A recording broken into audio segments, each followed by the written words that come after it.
Corporation పదవులపై ఉత్కంఠ రేపటితో ముగియనున్న 37 corporation ఫెడరేషన్ల చైర్మన్ల పదవి కాలం ఇవి సహా 75 నామినేటెడ్ పోస్టుల భర్తీకి సీఎంకు పీసీసీ లిస్ట్ కొన్ని పేర్లపై సీఎం నుంచి అభ్యంతరాలు పంజాబ్ ఎన్నికల్లో బిజీగా మీనాక్షి నటరాజన్ ఆమె వచ్చాకే కొలిక్కి రానున్న జాబితా ఈ వీళ్ళు 37 మంది కార్పొరేషన్ చైర్మన్లు వచ్చిండే వీళ్ళకు గన్మెను 1+1 గన్మెను వీళ్ళని పీకి కట్టలు కట్టిందా రాష్ట్రంలో అంటే వీళ్ళు వ్యక్తిగతంగా మంచిగానే కట్టలు కట్టుకున్నారు, మూటలు కట్టలు కట్టుకున్నారు.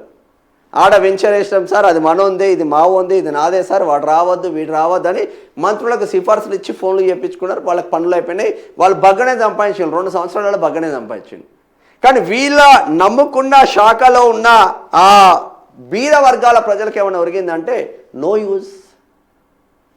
ఎంబీసీ కార్పొరేషన్లో పేద కులాలు ఉంటాయి, ఓ చిన్న కులాలు ఉంటాయి. దర్జీ కులం కావచ్చు, మేరే కులం కావచ్చు, వడ్డెర కులం కావచ్చు, రజకు కులాలు కావచ్చు. ఇటువంటి బిడ్డలకి ఏమన్నా మీరు కనీసం ఒక దోపిగాడి కట్టించిందంటే లేదు, ఒక ఐరన్ పెట్టాన కొనిచ్చిందంటే లేదు. మరి ఈ వడ్డెర బిడ్డలు బండలను కొడుతూ ఉంటారు, రాళ్ళను కొడుతూ ఉంటారు, మంచి మిషన్లు ఏమన్నా ఇచ్చిందా వాళ్ళకంటే లేదు. దర్జీలు కుట్టు మిషన్లు కొట్టుకొని బతుకుతూ ఉంటారు, వాళ్ళకి ఏమైనా కుట్టు మిషన్లు అన్న మీ సంస్థ నుంచి మీ శాఖ నుంచి ఇచ్చిందా, కార్పొరేషన్ నుంచి అంటే లేదు. ఎస్సీ కార్పొరేషన్ చైర్మన్ ఎస్సీ బిడ్డలు ఏదైనా పెట్టుకొని బ్రతకాలనుకుంటే కార్పొరేషన్ లోన్లు తీసుకున్నారంటే లేదు. ఇట్లుంటుంది కథ. ఎందుకు ఇది?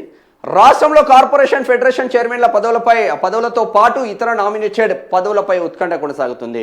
తెలంగాణలో ప్రభుత్వం అధికారంలోకి రాగానే మొదటి విడతగా 37 రాష్ట్ర స్థాయి కార్పొరేషన్ ఫెడరేషన్ చైర్మన్ పదవులతో పాటు వైస్ చైర్మన్ సభ్యులను నియమించారు. 2024 జూలై 7న 2 ఏళ్ల కాల పరిమితితో వీరిని నియమిస్తూ ప్రభుత్వం ఉత్తర్వులు ఇవ్వగా ఆ మరుసటి రోజు మెజార్టీ చైర్మన్ల బాధ్యతలు తీసుకున్నారు. బుధవారంతో వీరి పదవీ కాలం ముగియనుంది.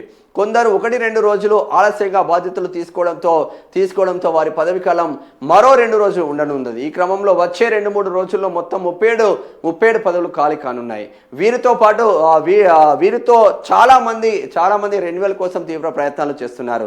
సోమవారం కూడా కొందరు చైర్మన్లు తమ పదవి కాపాడుకునేందుకు వేం నరేందర్ రెడ్డిని కలిసి విజ్ఞప్తి చేసినట్టు సమాచారం. అయితే ఆయన నుంచి వారికి ఎలాంటి హామీ లభించలేదని తెలిసింది. మరోవైపు సీఎం రేవంత్ రెడ్డి మాత్రం మెజార్టీ చైర్మన్లు రెన్యువల్ చేసేందుకు సిద్ధంగా లేరని ఆ పార్టీ వర్గాల్లో చర్చ జరుగుతుంది. ఆ 37 మంది పనితీరుపై సీఎం ఇప్పటికే రిపోర్టు తెప్పించుకున్నట్లు సమాచారం. దాని ఆధారంగా పాత చైర్మన్లు రెన్యువల్ చేయదగిన వారి సంఖ్య సింగిల్ డిజిట్కే పరిమితమైందని తెలుస్తున్నారు. సింగిల్ డిజిట్ అంటే 9 మందిని కూడా చేయడరా 37 మందిలా నాకు తెలిసి ఒక 3-4 రెన్యువల్ అవుతారు.